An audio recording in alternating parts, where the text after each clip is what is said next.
કરે છે ને નમઃ ભગવતી વૈષ્ણવ.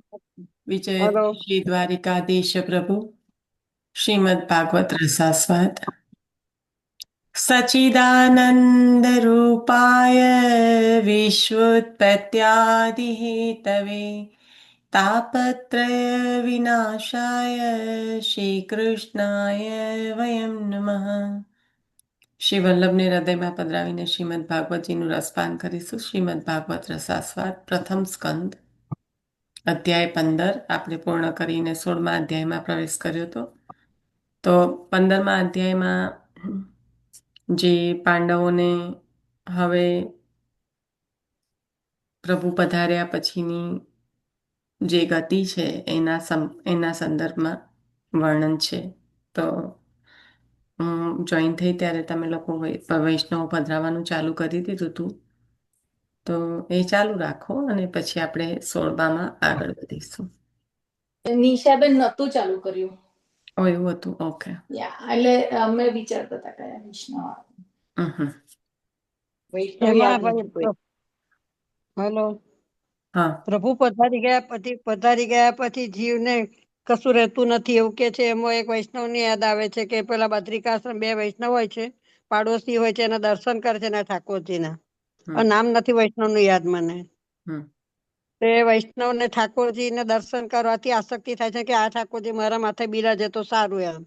એટલે એ રોજ દર્શન કરે છે. પછી ઠાકોરજી એને પ્રેરણા કરે છે કે તમે બદ્રિકાશ્રમ જાઓ ને ત્યાં જઈને દેહ છોડી દેજો ને આ વૈષ્ણવ માથે ઠાકોરજી પધરાવો એમ. પછી ત્યાં આવે છે ત્યારે વૈષ્ણવ કે છે કે તમે અત્યારે ઠાકોરજી મને પધરાવો પણ પાછા આવો તો કે પાછો આવીશ તો હું તારા દ્વાર પર પડી રહીશ ને ઠાકોરજી ના દર્શન કરીશ પણ પાછા નહીં માગું એમ. પણ ખરેખર ત્યાં બદ્રિકાશ્રમ જ પોતાનો દેહ છૂટી જાય છે. પછી કે છે કે વૈષ્ણવ ખોટું ના બોલે એમ. પણ આ વૈષ્ણવ નામ નથી અત્યારે યાદ આવતું મને. કલ્પનાબેન પણ આ પ્રસંગ થોડા દિવસ પહેલા કંઈક બીજા સંદર્ભમાં લીધો તો. ઠાકોરજી ને વગર સેવા કરવા વગર આપડે તો જીવાય કેવી રીતે એમ. એટલે ત્યાં જઈ પોતાનો દેહ છોડી દે છે વીર કરીને. પણ વૈષ્ણવ નામ નથી અત્યારે કરની વિચાર કર પણ નામ નહીં યાદ આવતું. કલ્પનાબેને કોઈક સંદર્ભમાં પાછો આ જ પ્રસંગ લીધો તો થોડા દિવસ પહેલા એવું મને યાદ છે. કયો સંદર્ભ ખ્યાલ નથી. બીજા પણ કશાક બીજી કોઈ વાર્તામાં જ લીધું હતો ને બીજો પ્રસંગ. એટલે બીજા આ કોઈક પ્રસંગ સંગતિમાં બેસાડતા હતા પણ હા લીધો તો.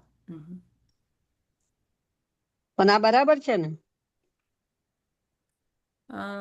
મને નહીં સમજમાં આવ્યો.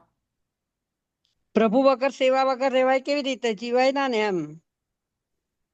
હા પણ એમની પાસે તો પ્રભુ બિરાજતા હોય છે ને પછી કયા કારણ. પ્રભુ પધારી ગયા વૈષ્ણવ માથે પધરાઈને પોતે બદ્રિકાશ્રમ જઈને દેહ નથી છોડી દેતા. હા પણ એ કયા કારણે પધરાવે છે મને આખી વાર્તા મને આટલું જ યાદ છે પણ આખી વાર્તા યાદ નથી. તમે જે એ નિશાબેન આ વૈષ્ણવ તો ને ઠાકોરજી લગાવ હોય છે. નિશાબેન આ તો કલ્પનાબેનને લીધું હતું કે એમના વચન સાચા કે જે બોલીને ગયા કે આવીને હું નહીં માંગુ મારા ઠાકોરજીને, હા બસ એની પર કલ્પનાબેને લીધેલું. એ સંદર્ભ લીધો તો હા કે હા વૈષ્ણવ કદી ખોટું ના બોલે એમ. ના કે જે બોલીને ગયા તે હું પાછો ચેન્જ નહીં થઈશ, મતલબ વચન સાચા. પણ વૈષ્ણવ નામ નથી યાદ આવતું બકા મને. એ તો પણ મને નથી. આ નથી આઈ થિંક આ કલ્પનાબેને પહેલા જયારે લીધો ને ત્યારે એવા સંદર્ભમાં લીધો હતો કે જાણે છે કે પોતે ઠાકોરજી વગર નહીં રહી શકે પણ એકવાર કીધું એટલે પછી એમનું સત્ય કરીને આપણે જે પેલું યુધિષ્ઠિરજીનું લીધું હતું ને કે ભગવદીય બીજાના પર કૃપા કરવા માટે કંઈ પણ કરે એના સંદર્ભમાં લીધું હતું પણ મને અહીંયા આગળ નથી ખ્યાલમાં આવતું. કશો વાંધો નહીં, આગળ ચાલો જવા દો આગળ. કારણ કે એ પધરાવે છે કેમ કયા કારણે કે એમના માથે તો બિરાજતા હતા તો પછી પધરાઈ એમના માથે બિરાજતા હતા પણ એ વૈષ્ણવ ને એમાં આસક્તિ હતી. વૈષ્ણવ કે મારા માથે બિરાજે તો સારું એમ. એટલે એને પર એમને ઠાકોરજી કીધું તારા માથે જ બિરાજશે એવું ઠાકોરજી પણ એને ઓકે જતાવી. ઓકે એટલે એમને એમના ઠાકોરજીમાં આસક્તિ થઈ ગઈ હતી બીજા વૈષ્ણવને. હા એટલે હા પધરાઈને બદ્રિકાશ્રમ ગયા. હા એટલે પ્રભુ વગર રહી નથી શકતા એમ એવી રીતે. હમ ખ્યાલ આવ્યો હવે? હા. બરાબર હવે? હમ મને વૈષ્ણવ નામ નથી અત્યારે યાદ આવતું. કરની વિચારું પણ નથી યાદ આવતું. 252 ના છે ને મને લાગે. હા હમ પણ ટાઈમે નથી યાદ આવતું. પછી ખરે યાદ આવે પણ તે વખતે નથી જ યાદ આવતું. ભૂલી જ જવાય છે. કઈ નહીં, આટલો પ્રસંગ મુખ્ય મહત્વ એ છે, નામનું મહત્વ નથી અહીંયા આગળ. હમ. આપણને જે પ્રસંગની સંગતિ બેસવા માંગે છે ને એ થઈ જાય ને એ મહત્વનું છે. હવે બેહે ને પણ બરાબર છે ને. હા હા, હમ.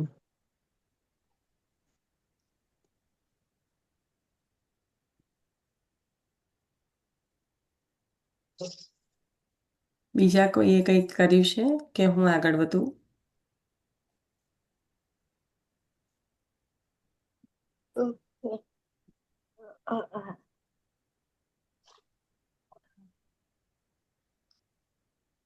મુખ્યત્વે અહીંયા આગળ જે વાત હતી ને, અર્જુનની જે સ્થિતિ થઈ છે ગયા પછી યુધિષ્ઠિરનું જે બતાવ્યું, તો એ કહેવામાં તે અહીંયા આગળ જે બ્રહ્મ સંબંધ, જે સર્વસ્વનું સમર્પણ, એ જ અહીંયા આગળ પણ ભાવ છે કે પ્રભુ અગર પ્રભુના અર્થે નથી તો એ કંઈ પણ વૈષ્ણવના માટે, ભગવદીયના માટે એ કોઈ પણ પ્રકારે ઉપયોગી નથી. જે કંઈ છે અગર પ્રભુ અર્થે છે તો જ એનું મહત્વ છે. પ્રભુના અર્થે નથી તો એનો કઈ ઉપયોગ નથી. એટલે પણ સંભરવાળાના પત્ની પણ આવે ને, તો એ પણ ઠાકોરજી પધરાયા પછી પોતાનો દેહ ત્યાં છોડી દે છે ને, ત્યાગ કરે છે ને. કોની વાત કરી? કોનું? દામોદરદાસ દામોદ સંભરવાળાના સંભરવાળાના પત્ની અચ્છા. એ પણ દ્વારકાધીશ ને પધરાઈ દે છે આચાર્ય ચરણ ને ઘેર, ને પછી પોતે અન્નજનનો ત્યાગ કરી પોતે પણ પોતાનો દેહ છોડે છે ને. પ્રભુ વગર શું લેવાનું એમ. તો મેહા ઢીમર પણ આવે છે એમાં માનસી કોઈ હમ. મેહા ઢીમરમાં એવું જ છે ને, એ પેલા 4 વૈષ્ણવના માથેથી એક વૈષ્ણવના માથે પધરાવે છે ઠાકોરજી, અને પછી એ વિરહમાં પોતાનો દેહ છોડે છે ને ત્યાં જ. હા. અને એમના હોય. તમે અમને કહેતા ને તે ગુસાઈદાસ, હા ગુસાઈદાસ વૈષ્ણવ હતા. ગુસાઈદાસ.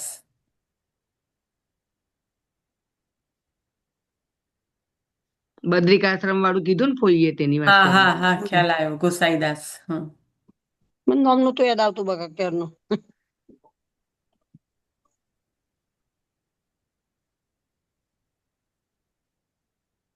આવડાનું બહુ વિસ્મરણ થઈ જાય, નથી કશું યાદ રહેતું, શું કરવાનું.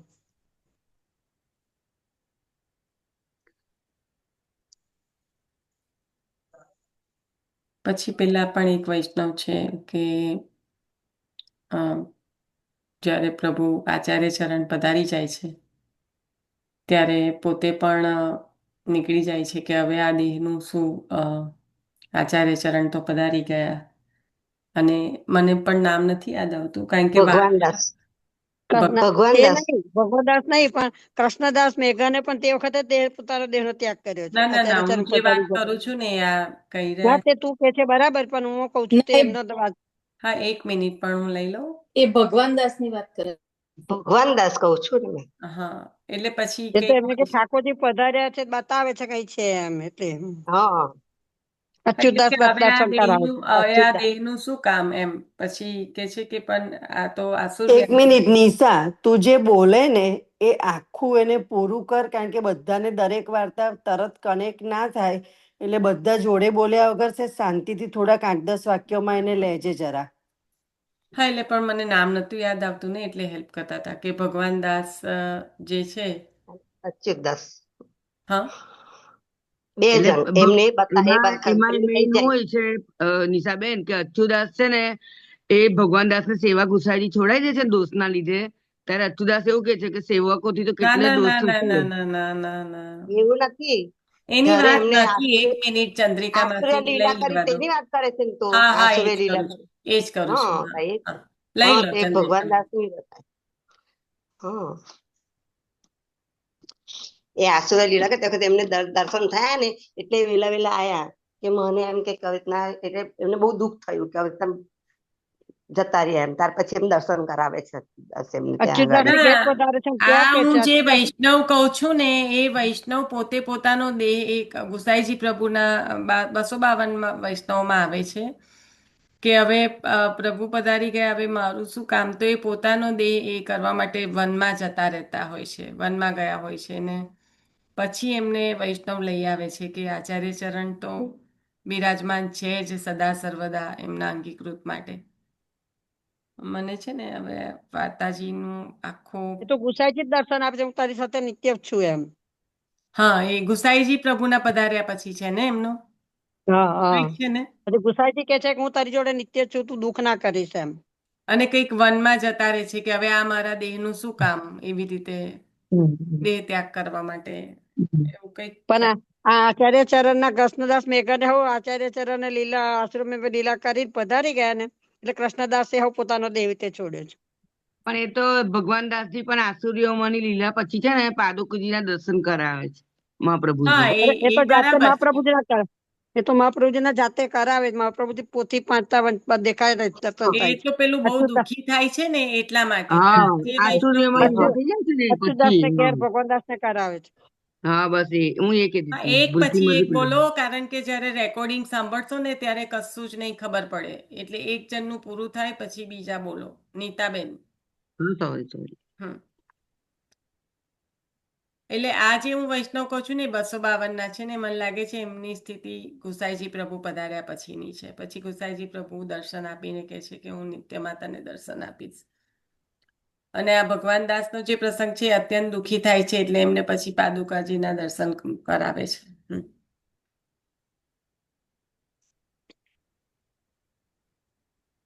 હવે આપણે વાંચનમાં આગળ વધીએ. આ શેના સંબોધનમાં પ્રસંગ લીધા? Welcome back, good morning.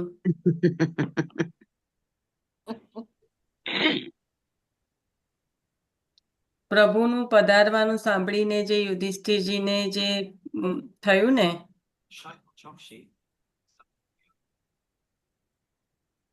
એના માટે લીધા. અર્જુનને પણ થયું. હા, એટલે બધાની જ એવી સ્થિતિ છે. અને કુંતા માતાએ પોતાનો દેહ છોડી દીધો પોતાનો. અને દ્રૌપદી ઠાકોરજી પાસે જતા રહ્યા. દ્રૌપદી એટલે સીતા માતા, સીતા છાયા છે ને એટલા માટે.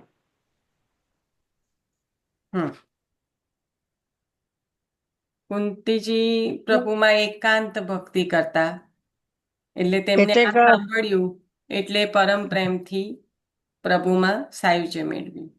તો વૈભવીબેન, પ્રસંગોની સંગતિ એ રીતે ચાલી રહી હતી કે ભગવાને જ્યારે ગીતાનું જ્ઞાન આપ્યું તે પણ એક સમય માટે તો વિસ્મરણ થઈ ગયું હતું. હવે જ્યારે બધું જે સ્મરણમાં આવી રહ્યું છે ધીમે ધીમે અર્જુનને, એમાં અર્જુનજી પેલું જે કહેવાય કે આ બધું કાલ કર્મ અને તમથી જે કાંઈ બધું વિસ્મરણ થઈ ગયું હતું, બ્રહ્મનો ભાવ ભૂલાઈ ગયો હતો, એ હવે પાછો હૃદયમાં સ્ફુર્યું છે અને બ્રહ્મભાવ સિદ્ધ થયો. એટલે આ જ્યારે ગીતાજીનું ગાન પાછું જ્યારે હૃદયમાં સ્ફુર્યું ત્યારે એમનો શોક છે હવે દૂર થઈ ગયો છે, કારણ કે હવે બ્રહ્મભાવ સિદ્ધ થયો છે એ જ્ઞાન દ્વારા. એટલે પ્રભુનું જ્યારે પધારવાનું સાંભળ્યું ત્યારે યુધિષ્ઠિરજી પણ દેવ માર્ગે જવાની ઈચ્છા કરી રહ્યા છે કે પોતાનું સર્વસ્વ પ્રભુની સેવામાં જો ઉપયોગી ના થવાનું હોય તો કામનું શું? એટલે પ્રભુ પધારતા હવે સાયુજ્ય મળશે એ વિચાર કરે છે યુધિષ્ઠિરજી. અને આ બાજુ કુંતા માતા પણ પ્રભુમાં એકાંત ભક્તિ કરતા હતા, એથી એમને પણ આ સાંભળ્યું એટલે પછી એમને પણ પરમ પ્રભુમાં જે પ્રેમ છે એનાથી સાયુજ્ય મેળવ્યું. આ બધા ભગવતીઓ ને એવી શક્તિ છે કે પ્રભુ પધારી ગયા તો હવે પોતે પણ એકાંતમાં, એટલે આપણે અંતઃગુહકથાઓની પણ વાત કરી હતી આ સંદર્ભમાં કે પ્રભુ પાસે નથી જઈ શક્યા તો સાયુજ્યને પ્રાપ્ત થાય છે.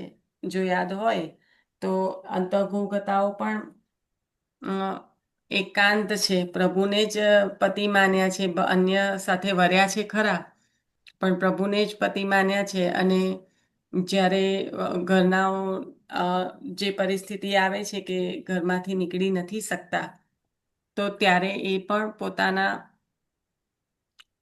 પ્રાણને ત્યાં એટલે એ પણ સાયુજ્યને પ્રાપ્ત થાય છે.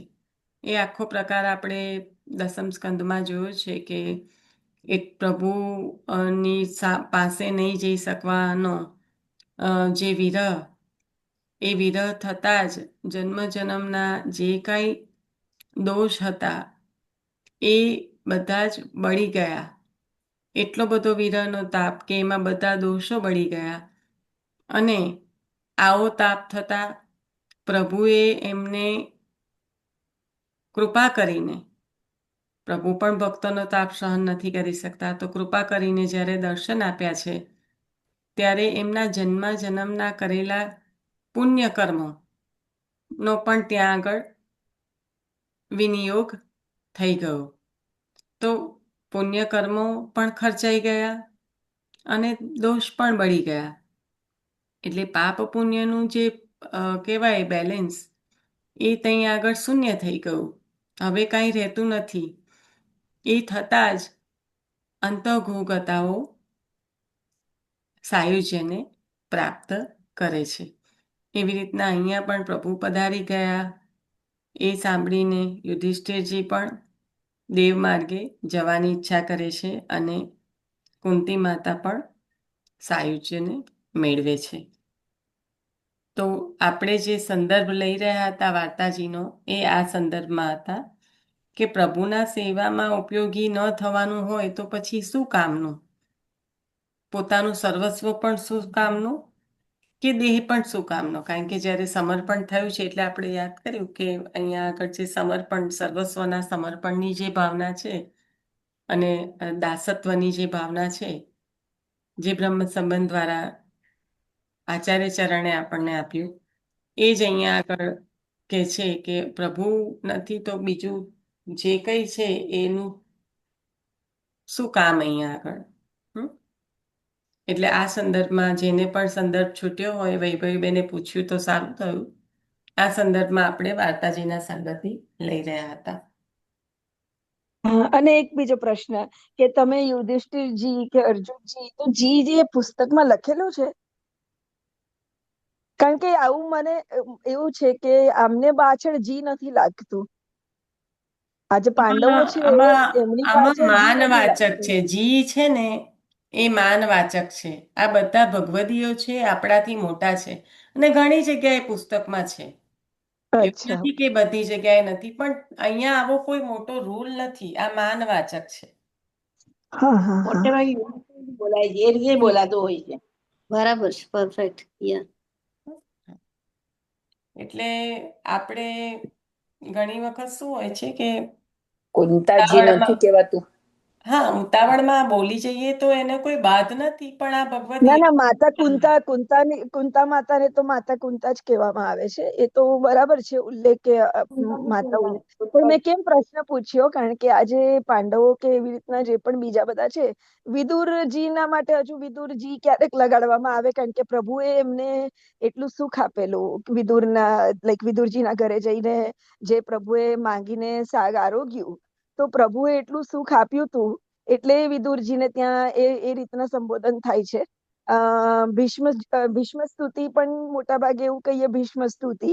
જયારે કુંતા માતાની સ્તુતિ તો કુંતા માતાની સ્તુતિને જ સંબોધન કરાય. અને બાકી આજે પાંડુ છે ને, એટલે જ્યાં સુધી વાંચન લીધું હોય ને ત્યાં એમના માટે કશે જી લગાડતું નથી, કારણ કે કેવું છે કે એમને સંબોધનમાં મુકાતા નથી. એટલા માટે મેં આ પ્રશ્ન પૂછ્યો. કારણ કે કોવિડ સ્નેહથી વખતે તન્મયતા પ્રાપ્ત કરી ચૂકેલા છે. કોઈને બધાને જે હા સુખ આપ્યું છે ને એનાથી 10 ગણું સુખ અર્જુનને આપ્યું છે. હા, એટલે કોવિડ વખતે શું હતું, જયારે ઓનલાઈન ક્લાસીસ થતા હતા ને, ત્યારે એક એવો ક્લાસમાં હું અટેન્ડ કરતી હતી, અને સિદ્ધાંત રહસ્યનું જયારે ક્લાસનું થતું હતું, તો એ ક્લાસની અંદર મારાથી ભગવદ્ ગીતાનું કંઈક હતું અને અર્જુનજી કરીને સંબોધન થયું, તો મને ટોકવામાં આવી હતી. અને ત્યાં જેજેશ્રી પણ બિરાજ્યા હતા, અને જેજેશ્રીએ પણ આવું જ કીધું કે ઉલ્લેખ એવી રીતના કહ્યું આપના વચલામૃતમાં કે એમની આગળ જી નથી લાગતું. હવે મેં આ સાંભળ્યું ને બેન, એટલે મેં તમને પૂછ્યું કે કદાચ જો મારી સમજવામાં ભૂલ થઈ હોય, એ સમય આજે 5 વર્ષ થઈ ગયા, તો કદાચ એ કશી ભૂલ થઈ ગઈ હોય તો મને ખબર પડે એમ. ભલે એટલે તમે માન અહીંયા તો વાંચન લખો. અહીંયા પુસ્તકમાં તો દ્રૌપદીજી પણ છે અને અર્જુનજી પણ છે. હા, એટલે હા, એટલે ભલે એ જ છે કે અમને શાસ્ત્રીજીએ પણ લખ્યું છે ને તમે પણ બોલો છો, માનવાચક હોય, મને કઈ વાંધો નથી, પણ મારા ખાલી સંબોધન જાણવા માટે, કારણ કે કશે ના, પણ એટલે પુસ્તકોમાં. પુસ્તકમાં તો છે. હા, ખાલી હું તમને કહી દઉં કે હું લઉં છું, પુસ્તક વગર એવું નથી. હા.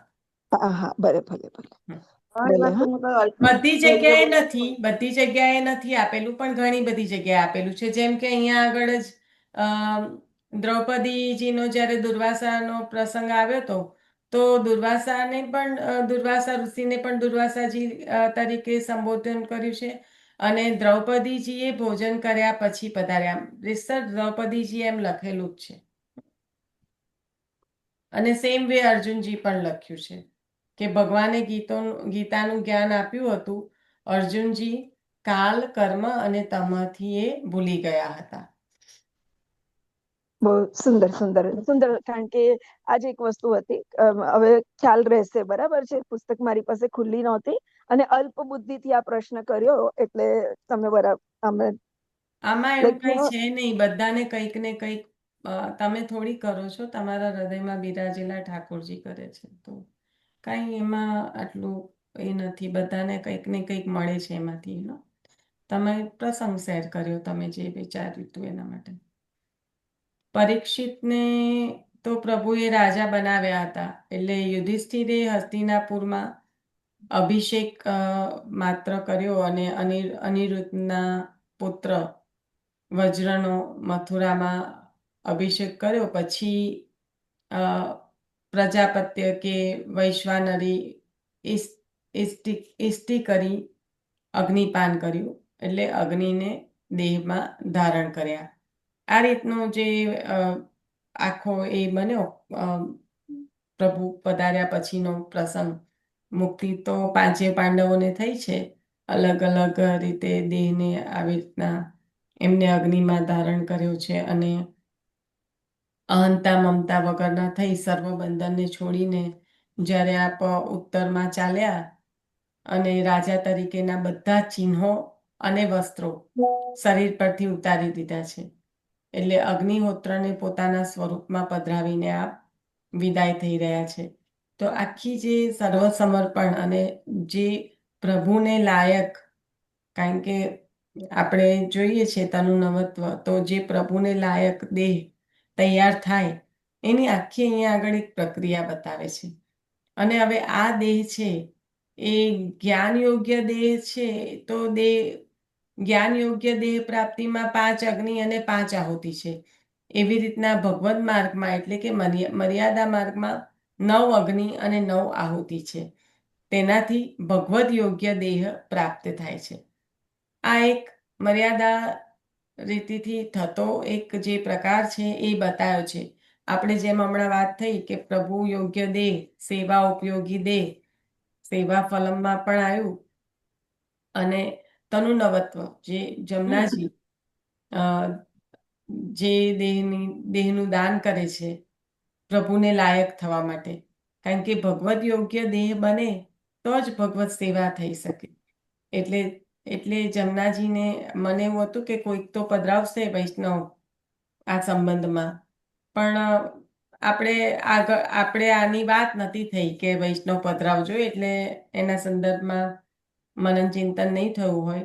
પણ અહીંયા તો એક ભગવદ માર્ગમાં મર્યાદા રીતનો એક જે પંચમહાભૂતનો દેહ બનેલો છે, અને એ જ્ઞાન યોગ્ય હોય તો 5 અગ્નિ અને 5 આહુતિ, અને જો ભગવત માર્ગમાં હોય એટલે કે મર્યાદા માર્ગમાં જો આ ભક્તિની દ્રષ્ટિએ હોય, પછી ભક્તિ મર્યાદા હોય કે પુષ્ટિ હોય એ અલગ વસ્તુ છે.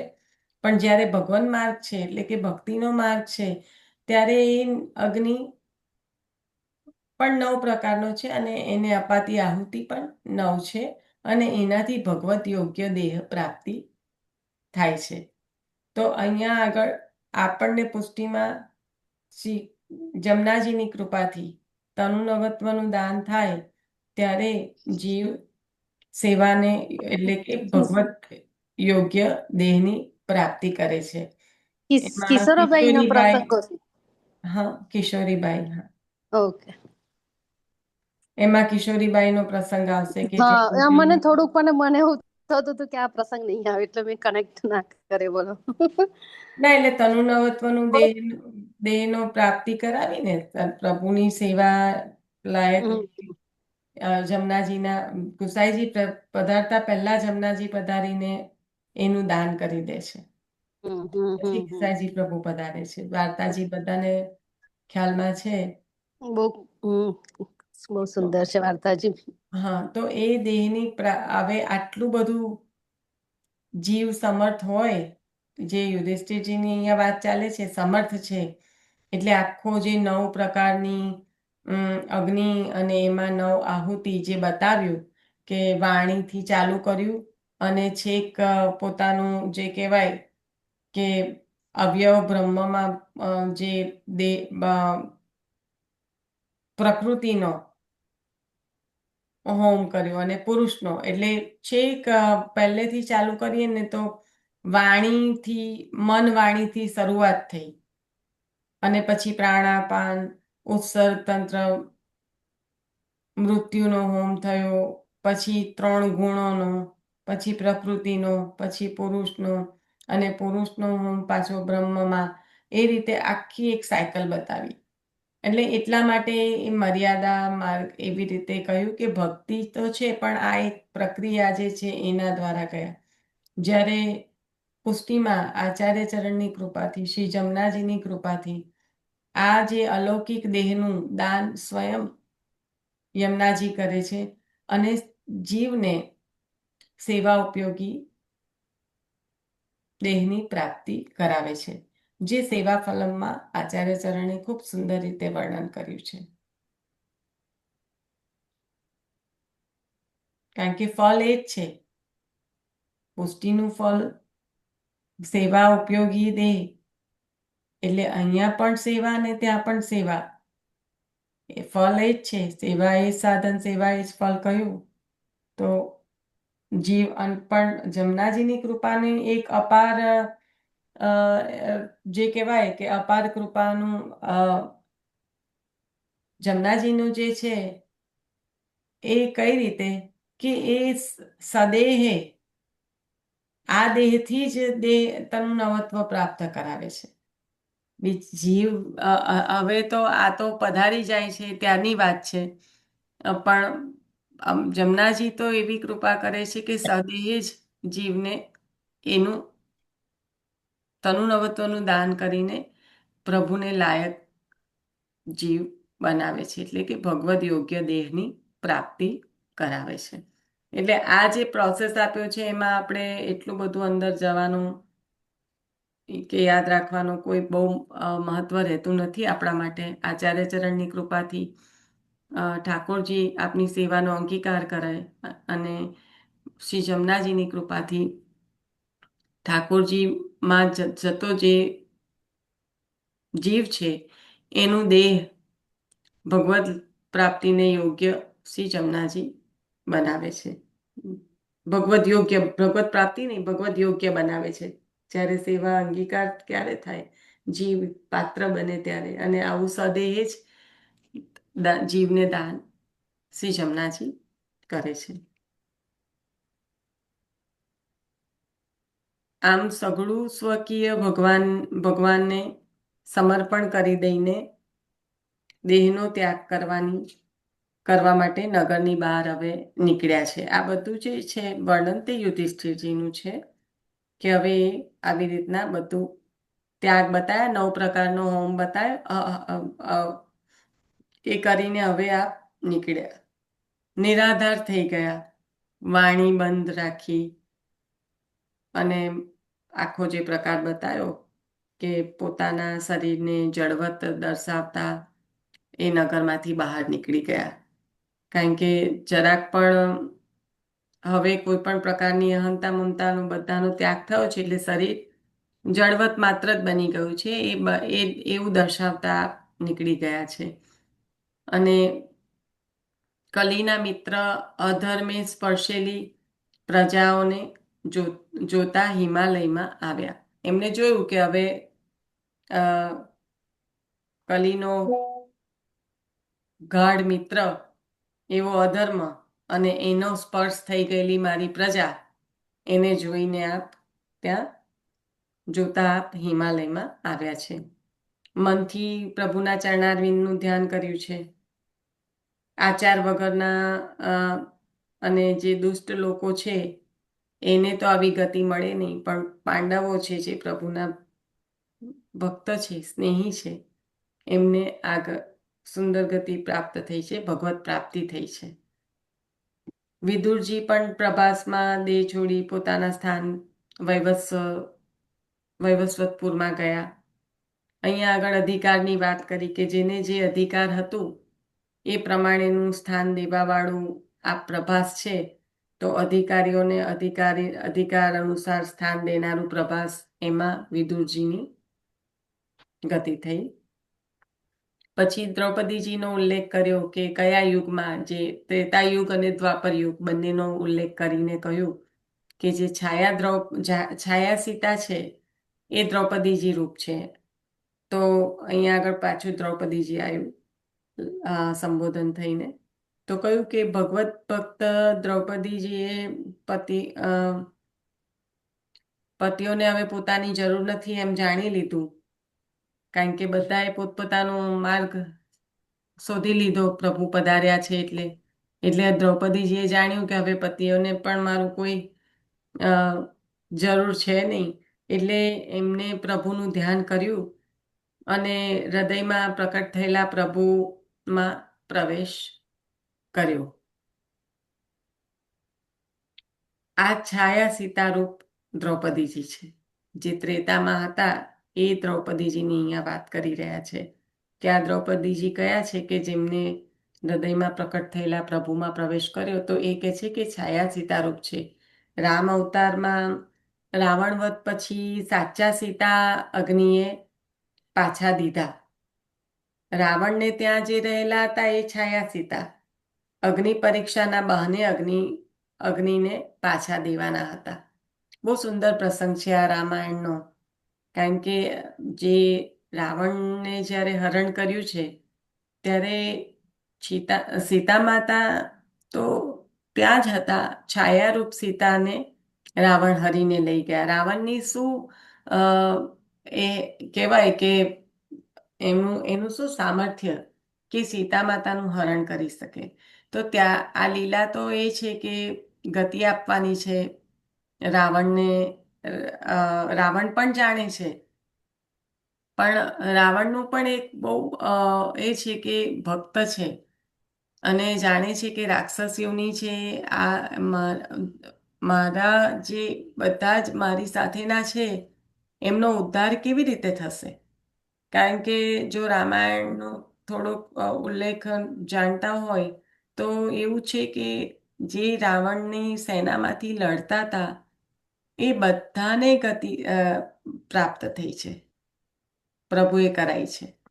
કારણ કે એ બધા જ્યારે લડતા હતા ત્યારે એમનું મુખ તો પ્રભુ તરફ જ હતું, તો એમને પણ સારી ગતિ પ્રાપ્ત થઈ છે. એટલે સદગતિ પ્રાપ્ત કરાવવા માટે આખી જે આ લીલા થઈ અને વનની જે બધી લીલા છે કે જીવોને પણ પોષણ આપવાનું હતું, તો એ વખતે રાવણનું સામર્થ્ય નથી કે સીતા માતાનું હરણ કરે, પણ છાયા સીતા એની સાથે ગયા છે. અને પછી જે પ્રસંગ બન્યો કે ધોબીનો અને અગ્નિ પરીક્ષામાંથી જ્યારે પસાર થવાનું આવ્યું, તો એ પ્રસંગ પણ એના કારણે જ થયો કે પછી એ સમયે અગ્નિ પરીક્ષાના બહાને સાચા સીતા પાછા દીધા. એટલે એમને પ્રભુમાં પ્રવેશવાની જ્યારે પ્રાર્થના કરી તે કૃષ્ણ અવતારમાં પૂર્ણ કરવાનું પ્રભુએ વચન આપ્યું. જ્યારે આ સીતા માતાએ પ્રભુમાં પ્રવેશ એ વખતે જ માંગ્યો ત્યારે કહ્યું કે કૃષ્ણ અવતારમાં આપનું આ વચન પૂર્ણ કરીશ. એટલે હવે છાયા સીતા જે દ્રૌપદી રૂપે ભક્ત પાંડવોને પ્રભુએ આપ્યા હતા એ ભગવત કાર્ય હવે પૂર્ણ થયું છે, તેથી હવે પ્રભુમાં પ્રવેશ્યા. તો પાંડવો સાથે હિમાલયમાં જે એમને દ્રૌપદી ગયા એ જે વાત છે એ આ ત્રેતા યુગમાં જે પ્રસંગ બન્યો એ અને દ્વાપર યુગમાં પ્રભુનો જે સારસ્વત કલ્પનો પ્રસંગ છે એ પ્રસંગ નથી, પણ કોઈ બીજા કલ્પનો પ્રસંગ છે એવું અહીંયા શાસ્ત્રીજી કહી રહ્યા છે કે એ જે દ્રૌપદી છે એ કોઈ બીજા કલ્પના છે. સૌનક આદિ ઋષિઓએ પાંડવોની મુક્તિ તો પૂછી નથી, પણ પરીક્ષિત આગળ જતા પરીક્ષિતની મુક્તિની વાત કહેવાના છે એટલે એના બીજ રૂપ આ છે, એટલા માટે સૂતજીએ પાંડવોની મુક્તિનો પ્રકાર અહીંયા કહ્યો છે. શ્રદ્ધાથી એ કથાનું શ્રવણ કરે એને ભગવાનમાં ભક્તની પ્રાપ્તિ થાય, ભક્તિની પ્રાપ્તિ થાય અને પ્રભુ પ્રાપ્તિ થાય છે. આ 15મો અધ્યાય અહીંયા પૂર્ણ થાય છે. 16મા અધ્યાયમાં આપણે પ્રવેશ ઓલરેડી કર્યો હતો અને અધિકાર છે એ અધિકાર વિકાર લાવવા વાળું છે અને એના સંદર્ભમાં કૃષ્ણદાસ અધિકારીજીના વાર્તાજી પણ આમાં ભાગવતજીમાં જ છે, એ પણ આપણે લીધું હતું. તો એ લઈ અને થોડુંક સમય થઈ ગયો છે, થોડું 5 મિનિટ જેવું આપણે આગળ વધી તો પછી આપણે અહીંયા આજે રાખીશું. રાજા અધ્યાય 16 અધિકાર વિકાર લાવે છે. રાજા પરીક્ષિત ચક્રવર્તી સમ્રાટ થયા. લોક અધિકાર મળ્યો. અધિકારથી લૌકિક બંધન વધે. શ્રી વલ્ભાચાર્યજીએ ગુજરાતના કૃષ્ણદાસને શ્રીનાથજીના મંદિરમાં અધિકારી બનાવ્યા. તેમના દેહ ત્યાગ પછી અધિકાર કોણે દેવો તે શ્રી આચાર્યજીના પુત્ર શ્રી ગુસાઈજીએ શ્રીનાથજીને પૂછ્યું. શ્રીનાથજીએ તેમની ઈચ્છા અનુસાર કરવા કહ્યું. શ્રી ગુસાઈજી ખૂબ દયાળુ સૂચક રીતે બોલ્યા, હું કયા જીવને બગાડું? સામે શ્રીનાથજીએ પણ એવો જ ઉત્તર આપ્યો, ત્યારે હું પણ કયા જીવને બગાડું? છેવટે સ્વતઃ તૈયાર થાય એને અધિકાર દેવાનો નિર્ણય થયો. અધિકાર મનમાં વિકાર લાવે. કલીના કાલ દોષથી પણ મતિ મલિન બને. પરીક્ષિતે પુત્ર જન્મ દ્વારા ધર્મ રક્ષા કરી. આદિ ભૌતિક આધ્યાત્મિક ધર્મનું પણ સ્થાપન કર્યું. કલી નિગ્રહ કરી. આધિદૈવિક ધર્મની રક્ષા કરી. તો અહીંયા 3 પ્રકારે ધર્મની રક્ષા કરતા બતાવ્યું છે કે કલીનો કાલદોષથી મતિ મલિન બને. પરીક્ષિતે પુત્ર જન્મ દ્વારા ધર્મ રક્ષા કરી છે. આધિભૌતિક અને આધ્યાત્મિક ધર્મનું પણ સ્થાપન કર્યું છે. કલી નિગ્રહ કરી આધિદૈવિક ધર્મની રક્ષા કરી. પરીક્ષિતે ધર્મ અને પૃથ્વીને આધિદૈવિક રૂપમાં જોયા.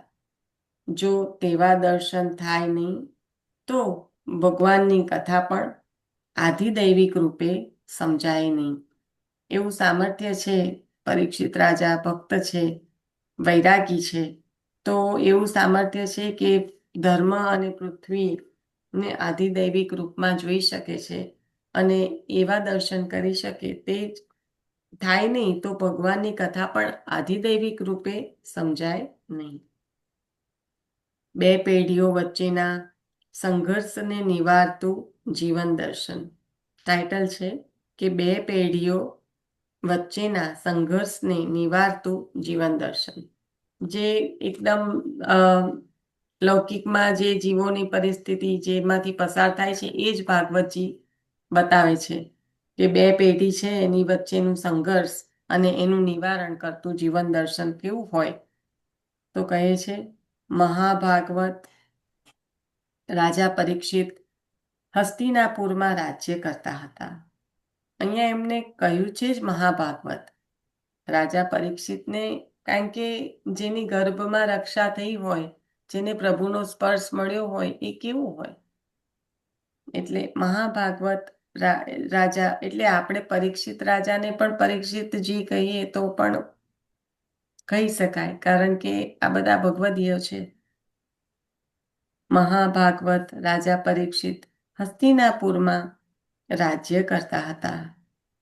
એમની રાજ્ય ચલાવવાની રીત સૌને પોતાના ઘર, સંસ્થા, કાર્યક્ષેત્ર, રાષ્ટ્ર વ્યવહાર વગેરે સંભાળતા શીખવે છે. આ એમની જે છે રાજ્ય ચલાવવાની રીત, એ આપણને શું જ્ઞાન આપે છે, બધાને શું બોધ આપે છે?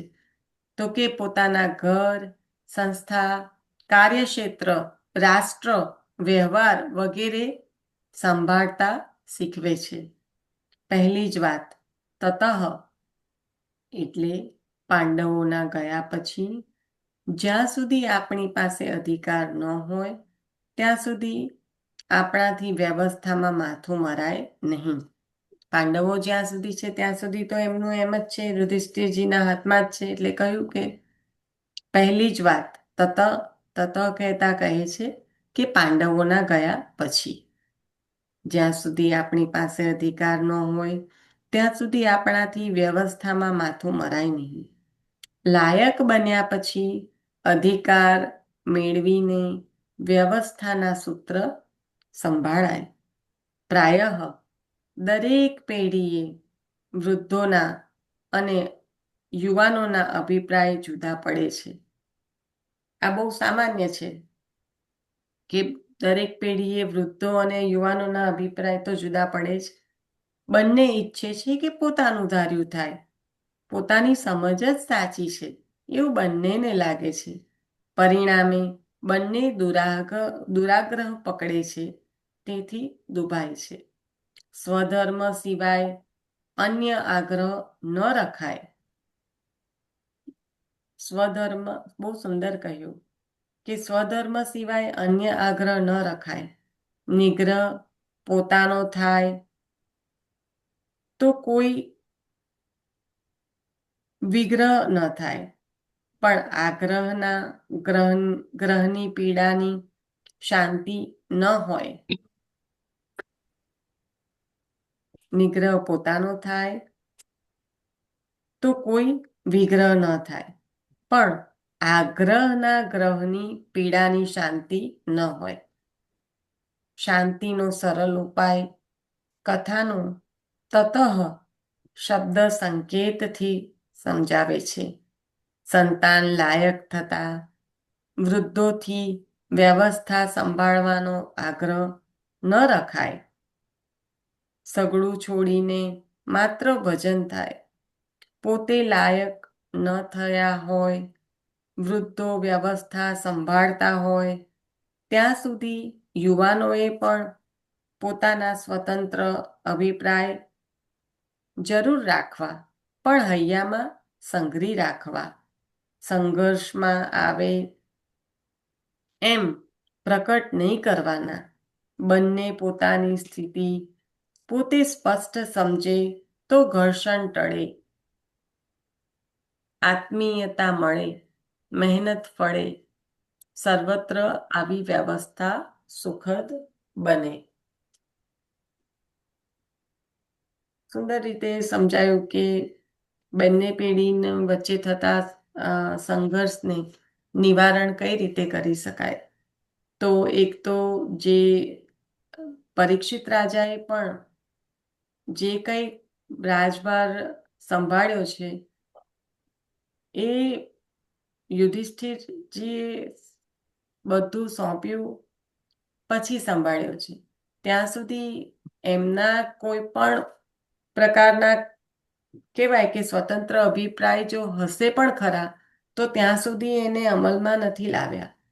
એવી રીતના અહીંયા આગળ બહુ સરસ રીતે કહ્યું કે દરેક પેઢીમાં બે પેઢી વચ્ચે અંતર તો થવાનું જ છે, અભિપ્રાય તો જુદા પડવાના જ છે, પણ જો દુરાગ્રહ થાય કે પોતાની સમજ જ સાચી છે એવું બંનેને જ્યારે લાગે ત્યારે મન દુભાય છે. અને એ નહીં કરવા, એ ન થાય એના માટે કીધું કે સ્વધર્મ સિવાય અન્ય આગ્રહ નહીં રાખવો. કે અહીંયા આગળ મારો ધર્મ શું છે, અગર મેં બધું છોડી દીધું છે તો નવી પેઢીમાં બોલવાનો ધર્મ નથી રહેતો, અને નવી પેઢીને અગર જો બધું મળ્યું નથી તો જૂની પેઢી માટે ને કંઈ પણ પોતાનો અભિપ્રાય આપવાનો ત્યાં આગળ રહેતો નથી. તો આ અંતર જો સમજાઈ જાય કે સ્વધર્મ સ્વધર્મ સિવાય અન્ય આગ્રહ ન રખાય. નિગ્રહ પોતાનો થાય. નિગ્રહ એટલે કે કોઈ પણ પ્રકારનો અવરોધ, પેલું વશમાં કરવાનું જે કહેવાય, તો એ નિગ્રહ પોતાનો થાય તો કોઈ વિગ્રહ ન થાય. એટલે આ જે છે પરિભાષા જો પોતાના સ્વધર્મની સમજાઈ જાય તો પછી કોઈ પણ પ્રકારના ટુકડા ભાગલા પડે નહીં, કારણ કે મુખ્યત્વે વિગ્રહ થવાનું એટલે અલગ થવાનું મુખ્ય કારણ પહેલા તો મનથી શરૂઆત થાય, પછી ફિઝિકલ થાય. પણ એને જ અટકાવવા માટે અહીંયા આગળ ભાગવતજી આટલું સુંદર રીતે પરીક્ષિત રાજા દ્વારા સમજાઈ રહ્યા છે કે નિગ્રહ પોતાનો થાય તો કોઈ વિગ્રહ થાય નહીં. પણ એ ન છૂટે તો પછી વાત બગડે, એ રીતે અહીંયા આગળ સમજાવી રહ્યા છે. પણ આગ્રહના ગ્રહની પીડાની શાંતિ ન હોય.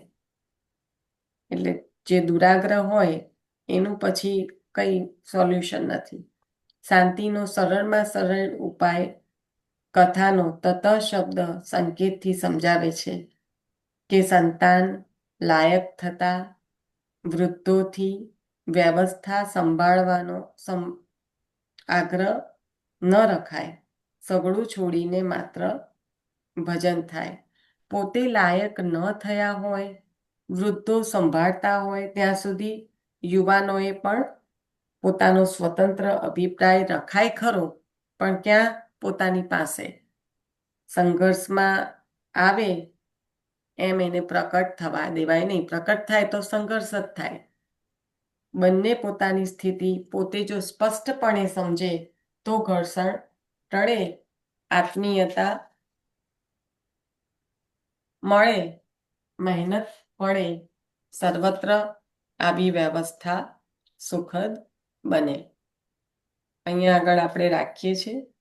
ભગવત ભક્ત શાસ્ત્રજ્ઞ વિપ્રોની સલાહ પ્રમાણે ધર્મમય જીવન વ્યવહાર સફળ થાય. એનું આગળનું ટાઇટલ છે ભગવત ભક્ત શાસ્ત્રના જે જ્ઞાતા વિપ્રો ની સલાહ પ્રમાણે ધર્મમય જીવન વ્યવહાર સફળ થાય. આજે જે સમજાયું એમાં બે પેઢી વચ્ચે જે સંઘર્ષ થાય એને નિવારણ કઈ રીતે થાય એ જીવનનું દર્શન આજે બતાવ્યું. શ્રી વલ્લભાધીશ કી જય. આશરો લઈ લેશો. ચંદ્રિકા બી લઈ લો આશરો. હેલો.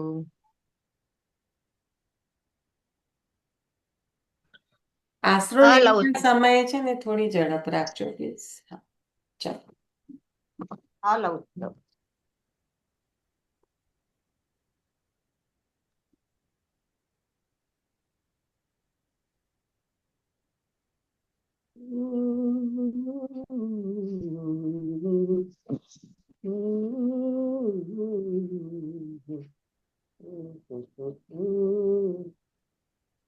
बरसत नैन हमारे